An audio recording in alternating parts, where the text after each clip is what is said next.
Greetings. This is the 9th dimensional Pleiadian Collective. So we would be the kind of collective who would perhaps construct a ship to house one of you on planet Earth so we could alter your genetic makeup as desired, which is what Nora experienced as a young child. At about the age of 3, Nora was taken and altered genetically and then returned to her neighborhood. When I was 3 or 4 years old, I can't remember exactly when it was, but I remember very clearly the experience. We were getting ready, my mother and my younger sister and I, she was about 1 at the time, were getting ready to walk down to the end of the block to visit with some friends. And I clearly remember, as if it were 5 minutes ago, a being who looked exactly like my mother. So at the time, I, of course, believed that this was my mother, saying to me, "I'm going to change your sister's diaper. You walk on ahead."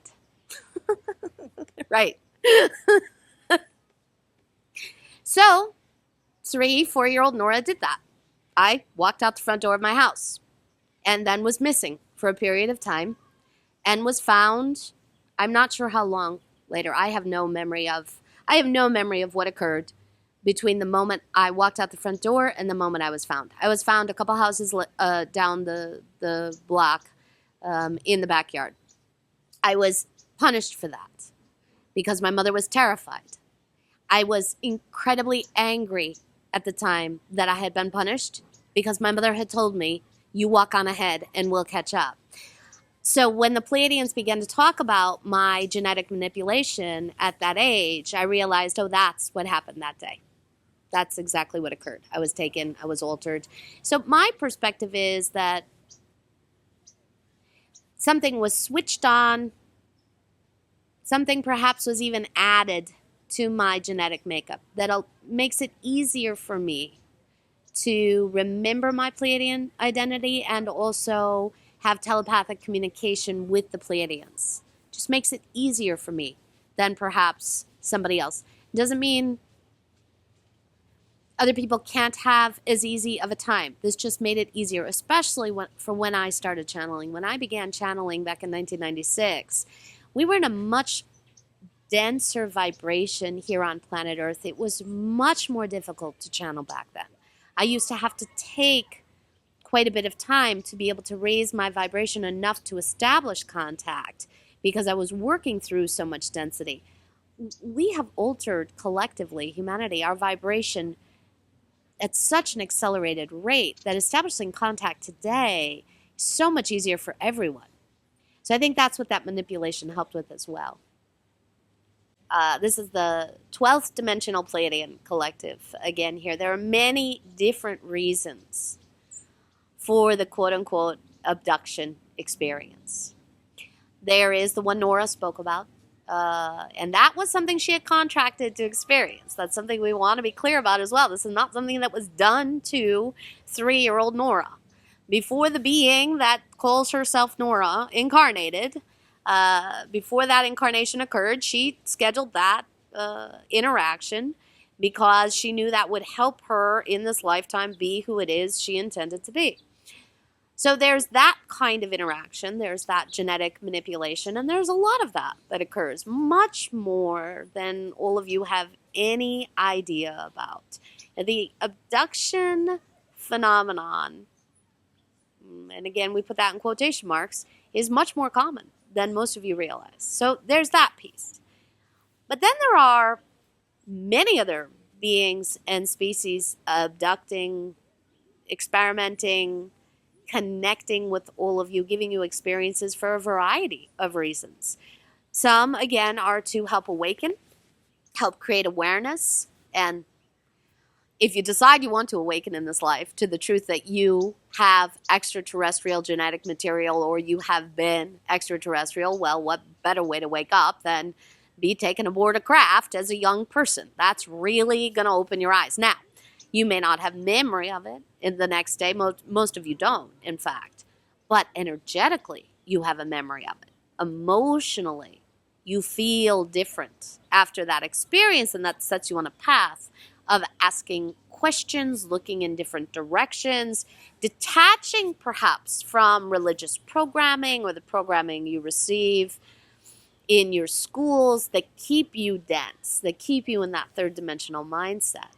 So there's that occurs. And then there are hybridization programs that are occurring with a variety of different species. The one that you're the most familiar with is the program that the Zeta Reticula have been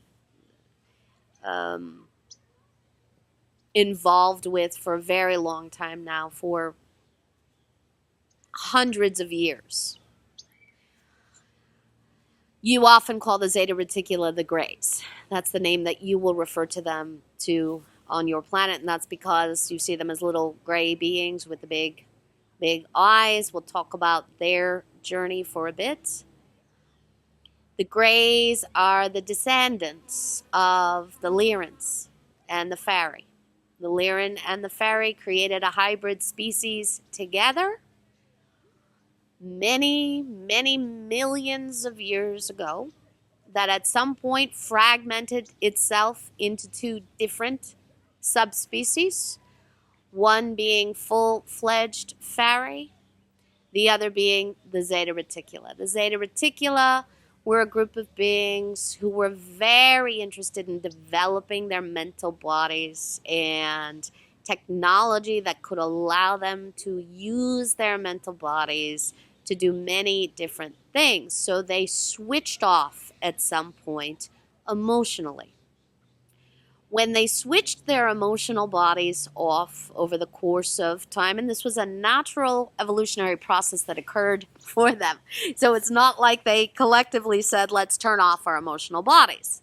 That was a manifestation of them turning off their emotional bodies, meaning separating, disassociating themselves so far from their emotional experience that cut off occurred. When that happened, they no longer were able to physically procreate. They were no longer able to birth children. Well, that wasn't a problem for them because they had developed cloning technology, so to propagate their species, they began to clone. Well, over time, they realized their clones were degrading. They were breaking down, because you can only copy something so many times before it begins to lose its substance, its matter. So suddenly, they found their species dying off. At that point in time, they looked out across the universe, looked at their history, remembered their connection to Earth, because they had a connection to Earth back on Lemuria, and began to interact with the Earthlings here, the humanoids here, to find a genetic common ground so they could create a hybrid species. That was the ultimate outcome. What they were really trying to do first was figure out how to procreate again. What became clear to them after many, many missteps and failures along the way was they weren't going to be able to do that in their current condition. So what they compromised with was this hybridization program where they took genetic material from many, many Earthlings and created a hybrid species, which does exist. So once the Zetas discovered that they were going to need to do something else to expand their experience, because they are third and fourth dimensional beings, so they're not just pulling in energetic fragments to expand their collective consciousness. They experience something of a birth and a death, as you all do. They're in the third dimension. As they realized they were going to have to do something else to propagate their species, they looked out across the universe and remembered their connection to Earth, because they do have a connection to Earth. It is not just that these little gray beings from outer space have been coming to your world taking Earthlings. It is that your family members have been coming to you for help. That's the truth of the story. And that's why, of course, those of you who have allowed yourselves to be taken agreed to the experience in the first place, because You knew you were helping family. So initially, there was the desire to just switch on their reproductive abilities. And over time, it became aware to them that they weren't going to be able to just do that, switch on their reproductive abilities. And that was what the large part of the first abduction experiences were about. And those experiences were extremely uncomfortable for any who experienced them, because you were being explored and examined in your reproductive and sexual areas. It was terrifying, and for those of you who had those experiences, back in we would say all the way up through the 1970s, you still carry with you today, most likely, some trauma that feels like sexual abuse trauma. It's very similar. We see this again and again in our work with all of you. Many of you who have abduction trauma feel like somebody who was sexually abused. And that's because there was that interaction that occurred at that time as you were a small child, feeling powerless and helpless, and your reproductive organs were being explored, examined. But again, it became clear to the Zetas they weren't going to be able to just switch on their own reproductive systems by examining all of you. So then they switched their intention and their desire. And there was a crossover here. So that understanding they became aware of probably in the 1940s. But they still were trying. There were a faction who were really bent on switching on their own reproductive organs. They weren't ready to give up that battle, so to speak. But there were another group who said, all right, this is better than nothing. So let's create a hybrid species. Let's take our genetic material and genetic material from those humanoids incarnating on planet Earth at this time. And a hybrid species was created. And that hybrid species exists in a number of different places. So you have hybrids existing off-world on ships, some housed on bases on other planets, and those are beings who could not exist on Earth at this time. Their energy, their vibration, their frequency is so discordant with the particular vibration on Earth at this time, they could not sustain life here. And then you have hybrids who are incarnate here on Earth at this time. And we'll tell you that many of those you are diagnosing with autism, ADHD, ADD, on and on, are actually hybrids. So these are beings who operate on a different vibration, a different frequency bandwidth.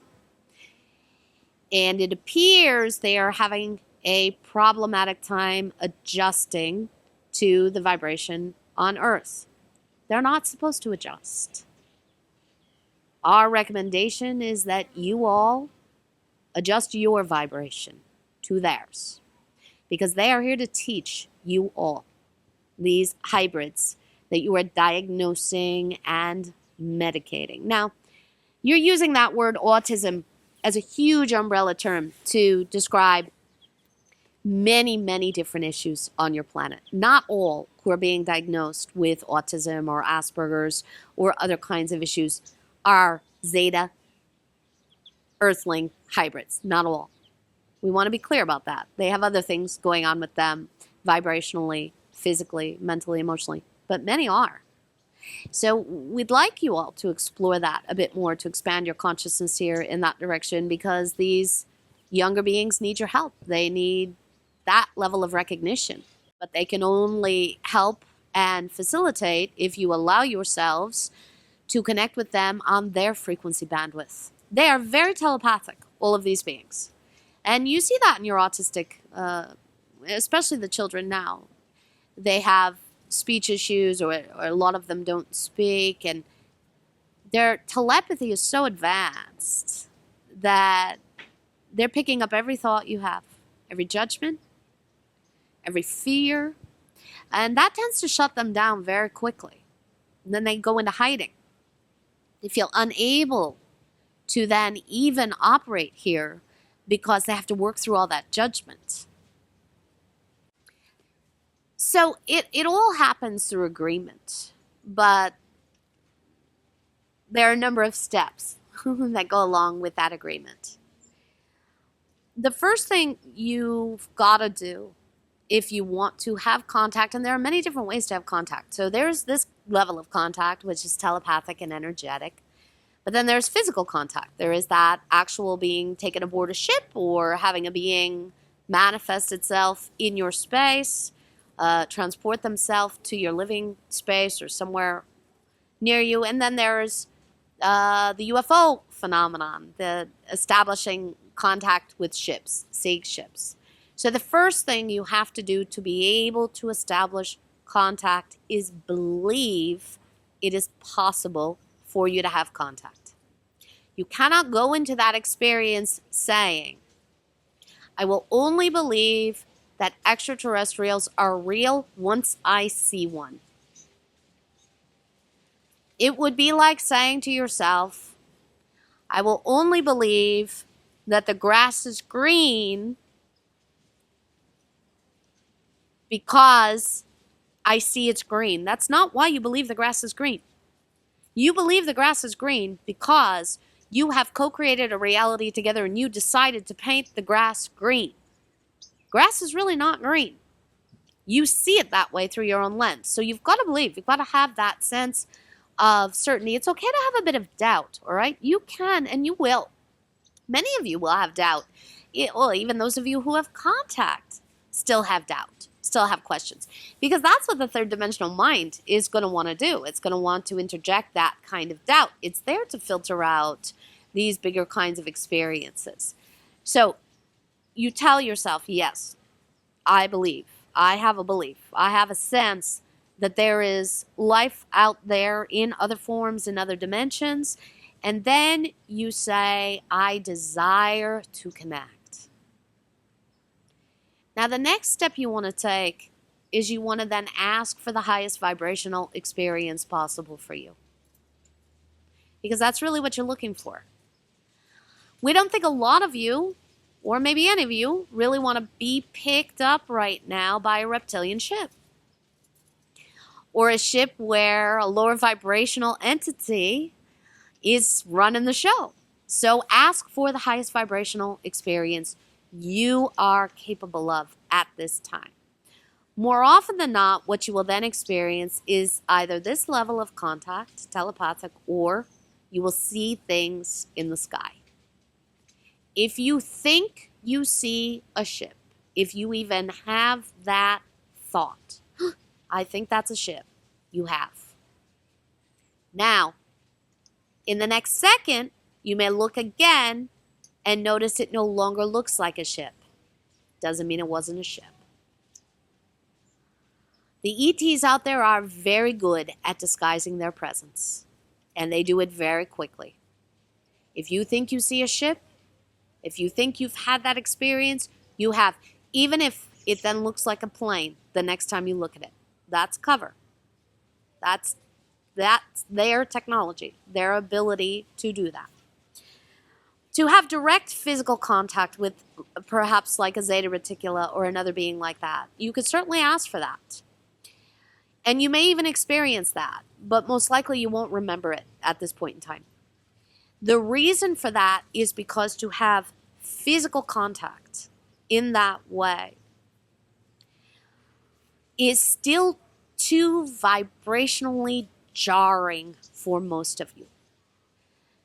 To have a Zeta Reticula stand in your living room would trigger a fear response in your physical body that would make it difficult for you to enjoy the interaction.